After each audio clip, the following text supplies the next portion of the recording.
का रूप है प्रेम ही सच्ची पूजा, प्रेम ही सच्ची पूजा।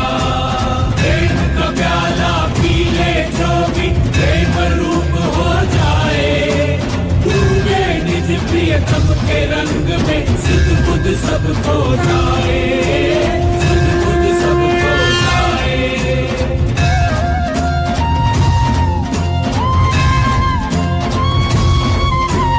प्रेम सदा से निर्मल जैसे बहती नदी की धारा, प्रेम की पावनता के आगे नतमस्तक जग सारा, नतमस्तक जग सारा।